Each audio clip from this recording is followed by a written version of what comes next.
we're joining you live. Look at that, live outside the Capitol building. How nice to see Scott McFarlane there. How are you, Scott? Hey, Zev, I'm going to pull the curtain here, brother. Stand by. Yeah. Mm-hmm. Behind me, you're going to see a line of cars. Starts with those two. It goes about 30 deep. That's the cars waiting to race members of Congress away from the Capitol at any moment to go home for the long recess. And they're running away from what might be quite a vote at the end here, because it looks to me like that War Resolutions Act might actually pass. Is that the same thing you're hearing? Yeah, and part of the reason is the attendance in the Capitol today. The Republicans are missing some of their members who either are not here, weren't going to be here, have gone home early. They have a head count problem. And that's part of what you're seeing on the tote board there. So what happens in this case? Does the president then is he not allowed to prosecute a war? Is it the end of the war per se, or what happens in this case? This is just a symbolic statement, pretty important statement, but just a statement. I mean, the president would have to sign this law. There's a better chance of you and me becoming president, signing the law ourselves, than that actually happening. I look forward to that, actually, soon. President, that sounds good, by the way. Yeah. And the Senate has other things it would have to do to advance its particular war powers authorization resolution. It's a statement, but it's an important statement, isn't it? At this moment. I mean, and by the way, the same Congress has got to fund the war eventually, and this is the statement they're making about the war. It seems that there's the big walkover has been with what's the congressman who's now switched his vote that has everyone buzzing about it. I think it's I'll get the name here in a second. I lost it. I'll need your help on that because I'm not in the chamber, but I can help. It's okay. I will find it for us. While we do that, talk to me about the other thing that's getting everyone buzzing in the Capitol, which is really it's Jared Golden, by the way, in Maine, who says he's now intending to vote yes, where previously he voted no. But I want to get your thoughts about that slush fund, which has really got everyone talking, because is it 27 now Republicans that are interested in killing this whole slush fund idea?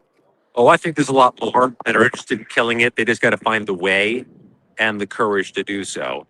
Just to button up, Jared Golden, retiring Democrat from a very swing district in Maine. Not surprised he finally turned against it because public sentiment has further turned against the war.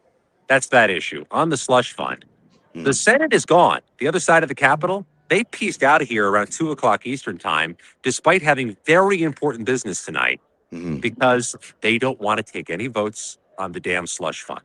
They don't want to vote on amendments. They don't want to have anything on the record about the slush fund right now, because there's a sum total of 0 Republicans who like this thing. Yeah. They haven't declaratively said this is a good idea to spend our money on this crap. Now, the other big news out of the Senate today, Senator Whitehouse architected quite an incredible victory over the ballroom.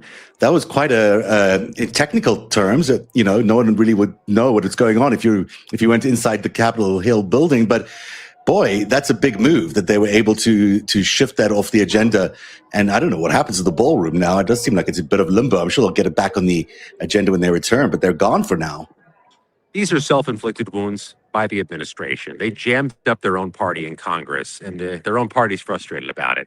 There was no political will to spend $1 billion taxpayer dollars on anything. The nays are 216. The bill is just not beginning passed. to Without ravel these guys objection, the motion in. to reconsider is laid on the table. All right, that is. It's a couple things. First of all, to wrap up the prior Mr. Speaker, issue. can you explain to the members of the chamber what is happening with the Iran War Powers resolution that was scheduled to be voted on this evening? The gentleman have a parliamentary question. That is my parliamentary inquiry. I just want to know what has happened with the Iran War Powers resolution. The vote you just heard was on a women's history museum. Right. Mr. Speaker, further parliamentary inquiry. Are we not voting on it because the American people are sick and tired of this illegal war that is costing tens of billions of dollars? Gas prices are through the roof.